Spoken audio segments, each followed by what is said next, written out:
Actually, nilipata summons vile tunation ilisema jana last week, but I was with my family in Dubai. Then I decided to write back to EACC. Then I chagua tukua nikuje leo, and I want to thank the detectives. Actually, I'm not an investigation, but I was summoned as the CEO to come and shed light. We took long because we recorded 13 statements. There are 13 companies involved. They are questioning the procurement process. There are even some documents we've deposited. This is the letter we have received, the documents which we have given them. This is a matter that was previously raised by the Environment Committee of the Assembly, questioning how some of the companies were awarded tenders without a proper qualification and due process of the law. As the CEO of the county, I do not sit in the procurement committee. I am not the accounting officer, but I've got the general responsibility for my state officers. Now, when the Honorable Departmental Committee on Environment raised an issue on the procurement of these particular companies, what I did, I decided to blacklist the companies. We blocked their payments, and at some point all the company's directors were summoned to appear before the Departmental Committee on Environment. When these directors appeared, the committee cleared them that they were through with their investigations. The first letter was sent to the county on 5th of March, but this was not a comprehensive explanation on the conclusion of their oversight investigations they are conducting by them. We are not impressed by this. We didn't pay the companies. They did another letter dated 22nd of March saying you can now go ahead and pay the garbage collection contractors. But this was already overtaken by events, because once the issue was raised, I decided to cancel the contract of the accounting officers. The Minister of Environment, we never renewed her contract. The Chief Officer of Environment, who is the accounting officer who oversaw this process, I never renewed his contract.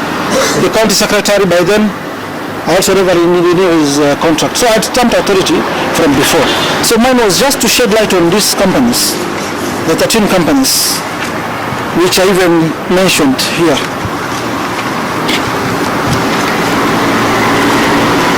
So I was recording a statement on each and every to shed light.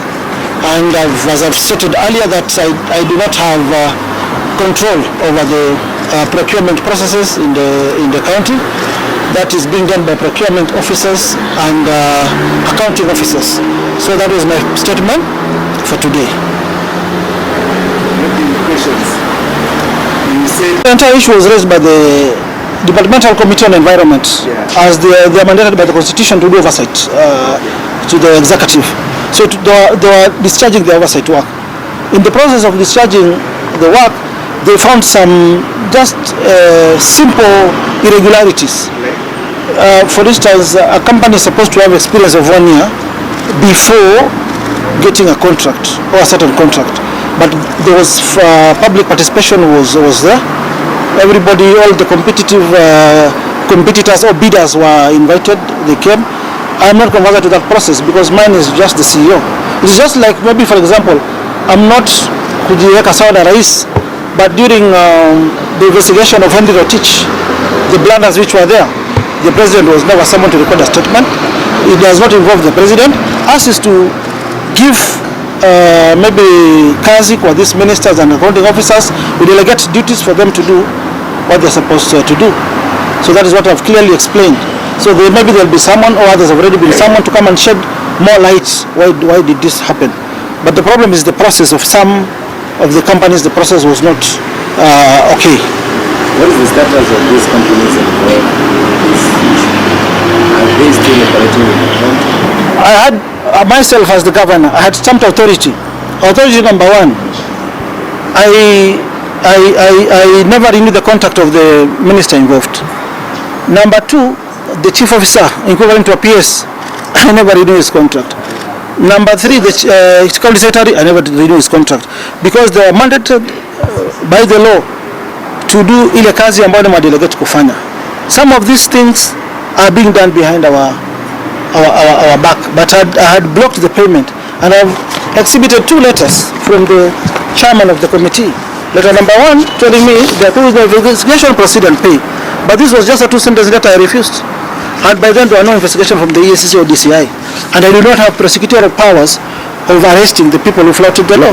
But since it is the parliamentary committee mandated by the constitution to raise this issue, I decided to be firm, and I stamped authority by sending home those people who are accountable for this procurement process. I never renewed their contracts, and I blocked payment for these particular companies until a time that this letter now was written to the executive. This is a very comprehensive letter by the same committee which was conducting these particular investigations, telling us now you proceed payment of garbage collection contractors, and even the companies are being mentioned here. It is after this letter ndio payments zilipeana na kazi zikaendelea. Now we are waiting for the outcome of the investigators. In case they are found to have flouted the law, we will blacklist them and do another procurement exercise, free and fair. We give the job to other companies. Governor, let me draw your attention to the 162 million that the public accounts. There is no misappropriation of funds here because all these companies, they are working. In fact, compared to, because the real question is starting from April 2017, of which I was not the governor. Immediately I was sworn in as the governor, there are companies which were there, which were collecting garbage on behalf of the great city of Nairobi. And we found that what was being charged that time was on the higher side. It was very expensive. For instance, Creative company which was collecting garbage within the CBD was charging us 393 million. Now this company which came Aende is charging the county 202 million. So we saved the county 120 million per year.